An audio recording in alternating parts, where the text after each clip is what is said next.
4부를 시작하겠습니다. 4.11 총선을 앞두고 저희 시선 집중에서 진행하고 있는 총선 관심 지역 혹은 격전 지역의 후보 토론 이어지고 있습니다.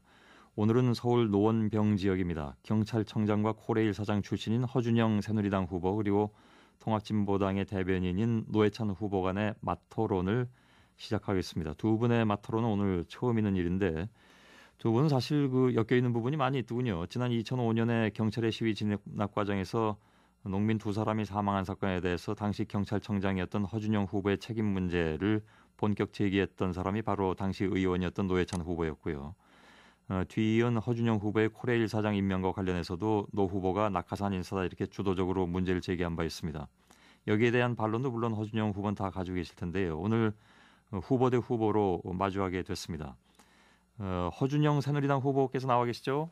예, 허준영입니다. 예, 안녕하십니까? 예, 안녕하십니까? 예. 그리고 노회찬 통합진보당 후보께서도 나와 계시죠? 네, 안녕하십니까? 예, 안녕하십니까? 자, 오늘 토론에 대해서 많은 분들이 관심을 가지고 계실 텐데 특히 지역구 주민들이 굉장히 많은 관심을 가지고 계실 것 같습니다. 먼저 노회찬 후보는 지난 주말에 야권 단일화 경선을 통해서 후보 확정이 됐고요. 허준영 후보는 이번에 처음으로 노원병 후보로 공천이 되셨습니다. 상대방 후보의 공천 확정 어떻게 받아들이고 계신지 평가부터 시작을 할 텐데 오늘 발언 시간은 주장, 반론, 재반론 모두 1분 정도로 제가 제안을 해드리고요. 발언 순서는 서로 교환해가면서 진행을 하도록 하겠습니다. 첫 발언자는 허준영 후보께 드리겠습니다. 상대 후보의 공천 확정 어떻게 받아들이고 계신지요? 네, 노회찬 후보가 워낙 말씀을 잘하시는 분이니까 먼저 말씀하시는 게 좋을 것 같습니다.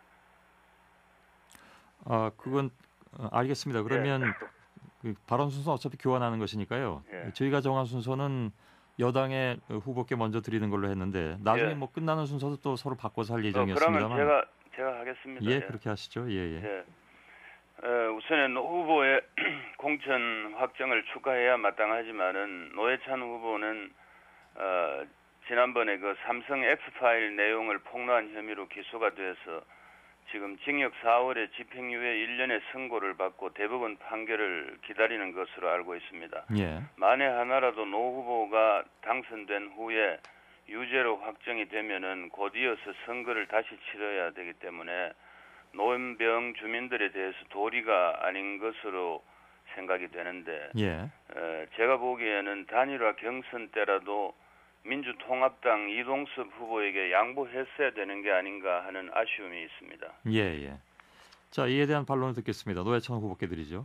네, 삼성 X파일에서 이 떡값 검사를 폭로한 것은 많은 국민들의 지지를 받은 행동입니다.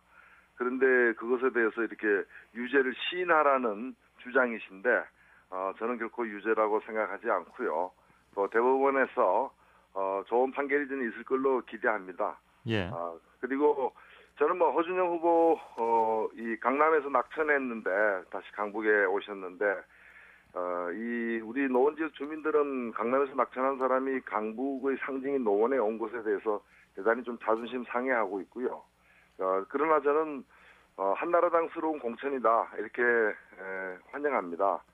식당 간판을 바꿨지만 죄송합니다. 메뉴는 이제 그대로인 그런 경우와 마찬가지인데 새누리당으로 이름을 바꿨지만은 이 강경진압, 대량 해고의 어떤 상징적 인물을 공천한 것은 참으로 한나라당스러운 공천이다 이렇게 생각합니다. 재반론 듣겠습니다. 그 강남을에 제가 공천 신청했던 것은 거기에 현역 의원이 안 계시기 때문에 한 것이고 당에서 판단해서 제가 이제 강남을에 모자라서 안 한 게 아니라 강남을에 넘쳐서 저같이 이제 그 일을 많이 한 사람은 노원에서 노원 발전을 위해서 일해야 된다는 당의 판단에 따라서 그 명령으로 제가 그 권유를 수용해서 노원병에서 잘해야 되겠다고 생각하고 나오게 된 것입니다. 예. 시간은 조금 더 쓰실 수 있는데 1분 정도라고 다시 한번 공지를 좀 해드리고요. 주장과 반론, 재반론까지 있었습니다. 네, 그러면 제가 더 발언할 기회가 혹시 있나요? 있습니다. 말씀하시죠. 간단하게 말씀드리죠. 강남을에 한나라 현역 의원이 없어서 이렇게 공천 신청하셨다 그랬는데 그 공천 공천을 신청한 시점에 이 노원병에도 현역 의원이 불출마 선언해서 없었습니다. 예. 그래서 강남 부자들 더 잘 살게 해주겠다던 그런 정신으로 노원에 오는 건 곤란하다 이런 생각을 하고 있습니다. 예. 그거는 제가 강남 어른 진작부터 그 오래전에 그 현역 의원이 사건에 연루가 돼서 그 자리가 비게 되어 있었습니다. 예. 그래서 그게 그때 제가 이미 오래전에 결심을 했던 것입니다. 예. 역시 반론 기회가 노 후보에게 있습니다. 말씀하시죠. 네, 강남을에 오래전부터 저는 이런 문제로 말꼬리 잡고 싶지는 않습니다만은 서울 중구 재보궐선거에서도 도전하려다 실패했고 여러 곳의 재보궐선거에 이렇게 예. 방랑객처럼 이렇게 떠돌아다니면서 공천 신청을 하셨는데 그래도 하여튼 끝내 노원에 오셨으니까 환영합니다. 예. 자, 그 부분에 대한 얘기를 접고 다음 아니 그건 제가 더 좀 말씀을 드려야 말씀하시죠. 되겠는데 예. 그 굉장히 중요한 말씀인데 저는 이제 그 2005년에 경찰청장을 그만두면서 정치가 잘못되면 나라 일을 크게 그르치겠다는 생각에서 정치를 하려고 마음을 먹게 됐습니다만 예. 그 이후에 공직자 출신이 정치에 진입하기에는 정치 진입 장벽이 워낙 높았습니다. 예. 그래서 제가 이제 어디에 신청하고 뭐 어디에 공천 신청하고 이렇게 했던 것은 이것은 정치인이 되기 전 단계입니다. 예. 그래서 물론 정치인이 국회에 진입하고 난 다음에 지역을 바꾸고 하는 것은 지탄받아야 될 수도 있지만은 예. 정치인이 되기 위해서 진입 장벽을 넘기 위해서 그동안에 노력했던 그런 과정으로 이해해 주시면 고맙겠습니다. 예. 이 쟁점에 대해서는 노 후보가 반론 기회가 한 번 더 있습니다. 말씀해 주시죠. 네, 다음으로 넘어가겠습니다. 알겠습니다. 그 비슷한 얘기일 수도 있는데 각도를 좀 달리해서 질문을 드리겠습니다. 그렇다면 본인이 상대 후보에 비해서 노원병의 국회의원으로서 적당하다고 여기는 이유 역시 한 가지씩 말씀해 주시면서 반론이나 재반론이 있으면 듣도록 하겠습니다. 이번엔 노 후보께 1분 먼저 드리겠습니다. 네, 두 가지만 말씀드리겠습니다. 저는 노원에는 못 사는 사람만 있는 건 아닙니다. 중산층도 꽤 계시고요. 그런데 저는 평생을 1%의 어떤 특권층, 기득권층보다는 99%의 다수 국민들을 위한 정책을 쭉 연마해왔고 또 그런 철학으로 정치활동을 해왔습니다. 일관성에 있어서 검증이 된 사람이고 노원의 많은 이 주민들이 바라는 사회를 만들 자신이 있다고 생각되고 그리고 지난 4년간 노원에서 노원을 지키면서 지역 주민들과 또 어려운 여러 자영업자들과 함께 일해온 어떤 그 여러 사례들이 많습니다. 예. 검증되었다 이렇게 생각합니다. 예, 허 후보께 역시 드리겠습니다. 예, 저는 지난 30여 년간 6개의 정부를 거치면서 외교, 치안, 철도 분야 주요 국가기관과 공기업의 CEO를 하면서 검증된 공직 경험과 능력으로 노원구의 오래된 수건 과제인 면허시험장, 철도 차량기지 이전에 대해서 박차를 가하고 또 서울 지역에서 상대적으로 낙후된 지역 경제를 살리고 고용을 확대하는 데 최적임자라고 생각을 합니다. 특히 예. 저는 경찰과 철도가 가장 큰 조직이고 전국적인 조직이면서 국민에게 가장 그 접점이 가장 큰 그런 업무입니다. 그래서 예. 늘 국민에게 다가가기 위해서 노력을 했고 또 오늘 새벽에도 제가 많은 주민들을 만나면서 주민들 개개인 그 억울한 민원이 많습니다. 그래서 이런 평생 억울한 민원을 해결하면서 살아온 제가 주민들의 그런 민원을 제대로 해결할 수 있다. 예. 그렇게 생각합니다. 알겠습니다. 노 후보께서는 간략하게 정리하자면 이른바 99%를 위한 헌신의 일관성을 말씀하셨고요. 또 허 후보께서는 풍부한 행정 경험, 그중에서도 대민 접촉이 많은 대민 업무에서 상당 기간 동안 봉사해왔다라는 말씀을 요약해서 드릴 수가 있을 것 같습니다. 혹시 각자의 즉 적정성의 주장에 대해서 반론을 제기하실 수 있겠습니까? 노 후보께 드릴까요?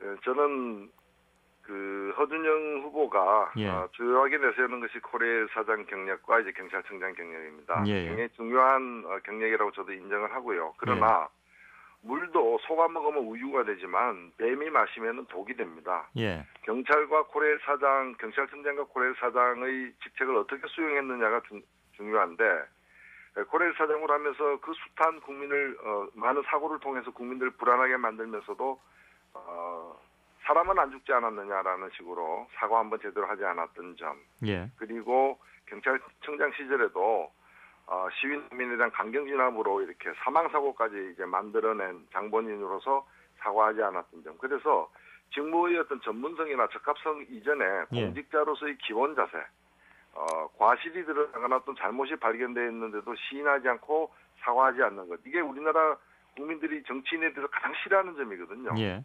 근데 그런 점을 듬뿍 이렇게 가지고 출마한 것 자체가 저는 출마 자격이 있는가에 대해서 심각한 주시고요. 의문을 갖고 있습니다. 예.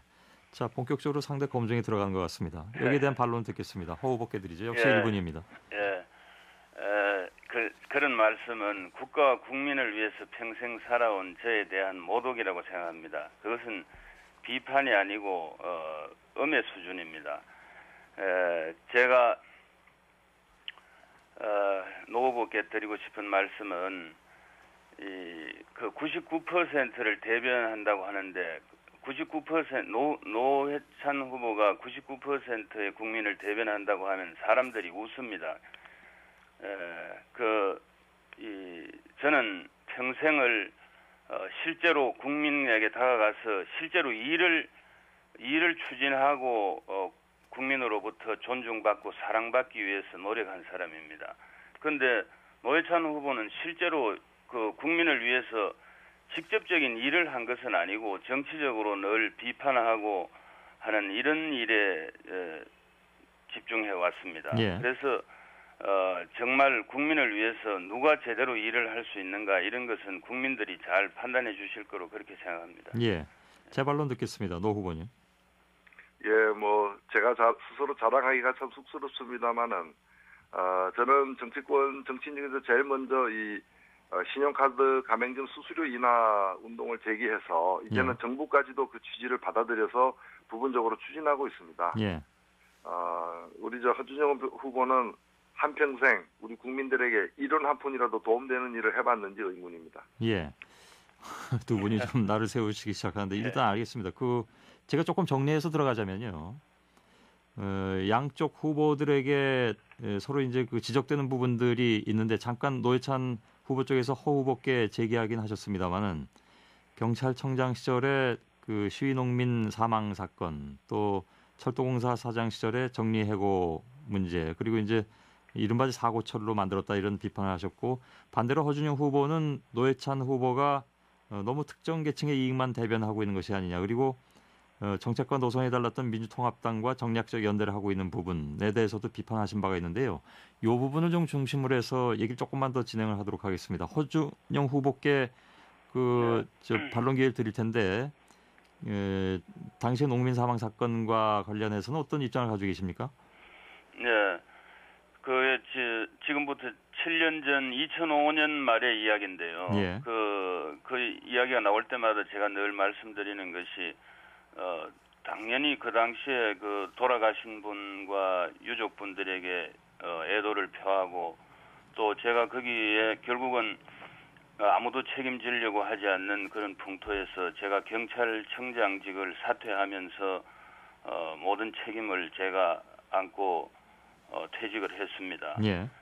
그런데 그 퇴직을 하면서까지 책임을 졌는데 거기에 대해서 아무 책임을 안 졌다고 하시는 것은 너무 지나친 말씀이고 그런데 이제 제가 이야기하고 싶은 것은 우리나라가 국가 경영을 그런 식으로 해서는 안 된다는 그런 말씀을 드리고자 하는 것입니다. 예. 이것이 물론 이제 돌아가신 그 농민 두 분에 대해서는 정말 송구하지만은 그것을 우리가 감정적으로만 그렇게 생각할 것이 아니고 국가 경영을 이성적으로 판단을 해봐야 됩니다. 예, 알겠습니다. 왜 당시에 농민이 죽창을 들고 나오도록 내몰았고 그리고 경찰이 무슨 죄가 있겠습니까? 아무 죄 없는 경찰관들이 다 농민의 아들인데 예. 왜 그런 성난 농민들과 대치하도록 만들었으며 그 당시에 그 현장 상황을 봐야지. 그때 경찰 차량에 불 붙이고 죽창 들고 자, 나오고 정리해 주시고요. 예, 그래서 그런 과정에서 경찰은 최선을 다해서 인내로서 대처를 한 것입니다. 알겠습니다. 예, 그래서 책임을 지려면은 정치권이 그런 책임을 져야 된다는 이런 말씀을 드리겠습니다. 자, 두 분이 초반에 시간을 많이 안 쓰셨기 때문에 시간을 조금 더 여유 있게 드리고 있는데요. 노 후보께 재발론 기회 드리겠습니다. 네, 당시에 그 두 분의 그 농민이 시위 과정에서 이제 진압 과정에서 사망을 했는데 그 중에 한 분이 68입니다. 68세입니다. 예. 이분은 경찰에 쫓겨 도망가다가 그 경찰이 휘두른 방패에 그 목뼈 뒤를 갖다 맞아가지고 사망을 했는데요. 예. 이 노인인데 도망가는 사람을 뒤에서 방패를 날리는 게 이게 정당방위냐, 정당한 진압이냐.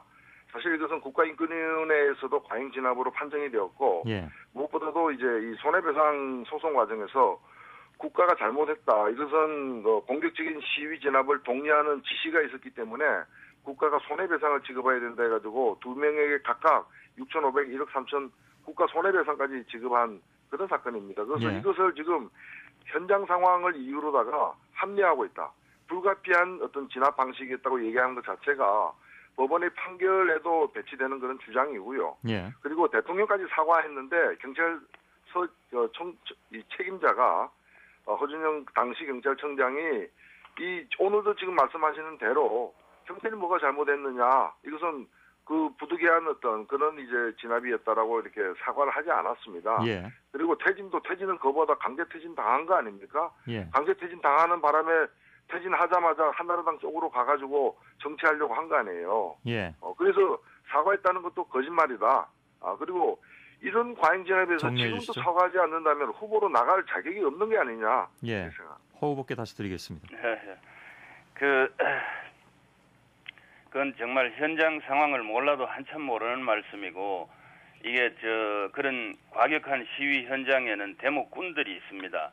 꾼들이 앞장서가지고 치고 빠지고 하는 식으로 나가고 그 과정에서 밀고 밀리는 과정에서 현장에서 이제 그러니까 연세 드신 분들이나 또는 한 분은 환자였습니다만은 그런 두 분이 이제 먼저 대목꾼들이 빠지고 난 다음에 그분들이 이제 밀고 밀리는 과정에서 넘어지신 것입니다. 그리고 당시에 또 대통령이 사과하셨다는 이야기를 했는데 그런 것도 돌아가신 분들에 대한 유감 표명이지 정당한 공권력 자체에 대해서 잘못했다는 그런 뜻은 아니었습니다. 그리고 그 당시에 저는 우리 경찰관이 최대한 인내로서 대처하라는 지시를 했고 그래서 그 과정에서 경찰관이 무려 200여 명이 팔다리가 부러지는 부상을 입었습니다. 저는 그런 경찰관들과 그 가족들에 대해서도 항상 미안한 마음을 갖고 있습니다. 예.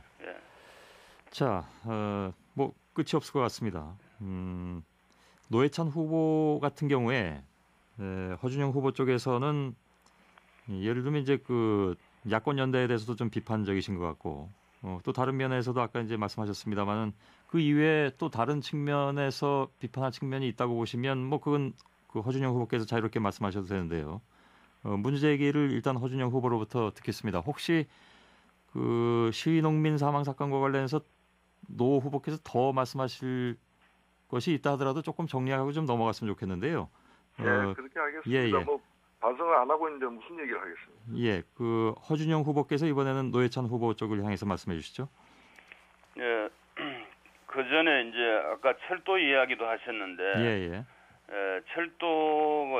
철도도 이제 제가 철도하면은 파업이 연상되던 철도를 노경 상생 모드로 만들고 그다음에 기차 타기 운동인 글로리 운동을 해서 국민에게 다가가기 운동을 하고 또 안전 문제를 위해서 기술력을 제고하도록 총력을 기울이고 해서 국민의 사랑받는 철도를 만드는 초석을 놓았다는 평가를 받고 있는데 그것을 이제 뭐 고장 처리, 사고 처리니 이런 말씀을 하시는데 그것도 참 그거는 그것도 저에 대한 음해입니다. 예. 그래서 물론 이제 외주화 일부 중개에 있습니다만은 그것도 어떤 바보가 안전에 지장 있는 외주를 주겠습니까? 예. 그래서 제가 평생 국가와 국민의 안전을 위해서 살아온 사람인데 예. 당시에 철도 총 매출 대비 인건비가 56%라서 사기업의 경우에는 40%가 넘으면은 예. 기업이 망한다는데 그런 감량 경영의 필요가 있었습니다만 제 재임 기간 중에 단 한 명도 구조조정 차원에서 해고한 사람이 없었다는 말씀을 드리고 여건이 어려운데도 신규 직원 300명을 채용했습니다. 그리고 노회찬 후보께서는 불법 폭력 시위를 방치하고 또 명분 없는 철도 파업을 해도 징계를 하지 않고 또 FTA는 폐기해야 되고 제주 해군기지 건설은 반대하고 이런 치안, 노동, 무역, 안보 전부 이런 식으로 나가면은 나라 꼴이 어떻게 되겠는지 그 그림을 한번 그려주시기 바랍니다. 예, 한 2분 가까이 쓰셨는데요. 같은 시간을 드리겠습니다. 노 후보께 드리죠. 예, 우선 철도부터 먼저 말씀을 드리죠. 예. 사실 지금 어찌 보면은 우리나라의 이제 보수적인 그러한 이제 학자나 정치인들 또 다른 나라도 마찬가지입니다만은 소위 시장 경쟁 만능의 신자유주의에 대해서 이제 반성하고 있는 그런 추세인데요. 예. 그런데 지금 무분별한 인력 감축 또 민간 위탁을 이제 철도에 적용을 했던 그래서 지금 전체 인력의 약 15%에 해당되는 5,000명을 감축하겠다고 해서 파업을 사실상 끌어냈던 유도해냈던 이 허준영 당시 코레일 사장과 같은 그러한 이제 이 경영관을 가지고서 정치를 하겠다고 하니까 겁이 납니다. 정치라는 건 일자리를 만들어내야 될 건데 지금 일자리 줄이는데 선수급인 사람이 정치하겠다고 그러니까 국민들이 불안해질 수밖에 없고요. 그다음에 유지 보수와 같은 그런 이제 안전의 핵심적인 그런 이제 분야를 왜 외주업체에게 줬느냐라는 거죠. 얼마 전에 그 도시철도에서 사고 난 것도 이 유지 보수를 갖다가 외주업체 주는 바람에 사고가 난 것이고 또 이렇게 외주업체들이 보면은 다 6개월짜리 어떤 이 비정규직인 경우가 이제 많은 게 현실입니다. 그렇기 때문에 이런 이제 이미 시대의 흐름에 맞지 않다. 영국 브리티시 레일로드 그 국영철도가 바로 이러한 무분별한 인력 감축, 민간 위탁을 하는 바람에 사고가 빈발하고 국민들이 철도를 기피하면서 결국에 망해가지고 다시 이 공용으로 다시 이제 바뀌었던 그런 역사가 있다는 사실을 지적하고 싶고요. 그다음에 여전히 불법 파업이니 무슨 불법 시위 엄단이니 이런 말씀을 많이 하시는데 계속 좀 치안이나 공안 기관에 계셔야 될 분이 정치권에 정말 왜 왔는지 의문이 듭니다. 허 후보께 제가 말씀을 드릴 텐데요. 노 후보에 대한 문제점이라고 생각되시는 부분을 지금부터 1분 동안 지적해 주십시오. 아까 말씀을 했었는데 우선에 철도 또 이야기 나왔으니까 외주화를 준 것은 안전과는 무관한 분야고 그다음에 이제 그 고장이 난 것은 이거 철도는 세 가지 부분입니다. 하나는 철도 차량 제작이 있고 그다음에 레일 시공이 있고 또 철도 운영이 있는데 철도 운영은 코레일 소관이지만은 철도 차량 제작은 현대 로템에서 독점으로 하고 있고 또 레일 시공은 철도시설공단에서 하고 있는데 우리나라에서 이렇게 고속철이 고장 나는 것은 대부분이 우리가 아직까지 고속철 그 기술 역량이 축적이 아직 절대적인 기간이 짧아서 그렇습니다. 그리고 그다음에 우리가 이 고속철을 도입하는 과정에서 핵심 기술 이전을 못 받은 부분이 있고 그래서 저는 제 소관은 아니지만은 철도 전반적인 이런 안전을 위해서 우리나라 고속철 기술력을 업그레이드해야 된다. 자, 정리해 주십시오. 그것을 주장을 했습니다. 그리고 알겠습니다. 아까 이야기했다시피 잠깐만요. 자꾸 시간들이 이제 또 늘리고 계신데요. 그건 제가 좀 개입을 하겠습니다. 그리고 물론 이제 그 쟁점에 따라서는 반론 및 재반론 기회를 더 많이 드리고 있는데요. 주로 이제 허 후보님의 경력상에 대한 문제 제기가 많이 얘기가 돼서 예. 그 제가 이제 그것도 너무 좀 기우는 게 아닌가 싶어서 제가 노 후보에 대한 문제 제기를 해달라고 말씀드렸는데 예, 예. 뭐 토론의 특성상 하다 보면 이제 또 재반론이 이렇게 이어질 경우도 있겠죠. 일단 그건 이해하겠습니다. 예, 예. 근데 아까 제가 나라 꼴이 잠깐만요. 어떻게 되겠는지 말씀해 달라고 했는데 예, 거기에 그럼 그 대해서- 부분에 대해서 문제 제기를 하신 것으로 하고 노 후보께 반론 기회 드리겠습니다. 예, 답변해 예. 주시죠. 저는 뭐 철도 문제와 관련해 가지고는 잠깐만요. 일단은 잠깐만요. 노 후보님. 네. 죄송합니다. 철도 얘기는 여기서 정리를 하도록 하겠습니다. 즉 과격 시위라든가 아니면 또 FTA를 무조건 반대한다라든가 하는 것이 그 나라 꼴이 어떻게 되겠냐라는 문제 제기를 해주셨는데요. 거기에 대한 반론을 듣겠습니다. 아니 지금 시위대가 과격한 게 문제가 아니라 예. 아까도 그 농민 집회에서 사망한 두 농민의 사례처럼 그리고 재판부에서도 경찰의 관경 진압이라고 이렇게 얘기한 것처럼 예, 아니 이 99명의 그 도둑을 놓치는 한이 있더라도 한 명의 억울한 사람을 도둑으로 몰아서는 안 된다는 말이 있는데 예, 뭐 대목군 운운하는 얘기하고 68세 노인을 사망하게끔 강경 진압한 거하고 무슨 관계가 있습니까? 대목군들이 있다면은 이런 죄 없는 사람도 맞아 죽을 수밖에 없다라는 얘기를 계속 한다면은 예, 그런 철학을 갖고 정치를 한다는 것 자체가 저는 문제가 있다고 보는 것이고 예, FTA는 우리나라 국민 전체의 절반 이상이 절반 가까운 분들이 FTA가 결국에는 시장 경쟁 만능으로 치솟고 미국 시장 한국 시장이 통합하게 될 때 예, 시장에서 약자들이 더 힘들어지기 때문에 지금처럼 약자들에 대한 대비책도 제대로 없는 속에서 강행해서는 안 된다라고 예. 얘기를 했고 그것을 정치인이 당연히 그것을 저는 일관되게 처음부터 이 2004년부터 이 FTA에 대해서 이제 문제를 갖다 계속 제기해온 사람입니다. 예, 알겠습니다. 그럼 당연히 저는 그 자리에 서 있어야 되는 거죠. 자, 시간이 2분 정도 남았는데요. 지금부터는 1분씩 드리는데 마무리 발언을 해주시는데요. 지역 공약에 대해서 소개해 주셔도 좋고 아니면 본인이 하고 싶은 말씀으로 마무리 발언해 주셔도 좋습니다. 정확하게 1분만 드리겠습니다. 이번에는 노 후보께 먼저 드리겠습니다. 네, 저는 무엇보다도 정치가 바뀌어야 경제가 바뀌어질 수 있고 정치 경제가 바뀌어질 때 우리 생활도 바뀌어질 수 있다고 이렇게 생각이 됩니다. 예, 그런 점에서 지난 이명박 정부 5년간은 전혀 다른 정치가 필요하고 전혀 다른 경제가 필요하다. 엄마와 아이가 행복한 대한민국을 이 노회찬이 만들겠습니다. 예, 그리고 더 이상 교육 때문에, 교육 비용 때문에, 입시 과열 현상 때문에 우리 아이와 가족들이 지쳐나가는 이런 현상을 막기 위한 교육혁명을 이 노회찬이 주도해 나가겠습니다. 노원 주민들과 항상 친구처럼 지낸 노회찬이 노원에 있습니다. 예. 자, 허 후보께도 정확하게 1분을 드리겠습니다. 말씀하시죠. 예. 예, 특히 이 지역 그 최대 과제인 도봉 면허 시험장 이전하고 창동 차량 기지 이전 이 문제가 그동안에 해결이 안 되고 있었는데 제가 경찰과 철도의 경험을 바탕으로 일의 맥을 알기 때문에 구체적인 그 보관이 있습니다. 그래서 이 문제를 지금 그대로 놔두면은 2020년까지 갈 것 같은데 빨리 앞당기도록 하겠고 또 지역에 학교 폭력 없는 만점 치안을 약속드리고 구체적인 억울한 민원을 계속 받고 민원을 시스템적으로 해결을 하도록 하겠습니다. 그리고 짧은 기간 동안 주민들로부터 많은 환대를 받았는데 특히 믿을 만한 사람 또 말꾼이 아니라 일꾼인 허준영을 지지해 주시기를 부탁을 올리겠습니다. 예. 손석희 시선 집중의 총선 관심 지역 후보자 토론 서울 노원병이었습니다. 허준영 새누리당 후보, 노회찬 통합진보당 후보 간의 맞토론이었습니다. 두 분 고맙습니다. 네, 감사합니다. 감사합니다. 예.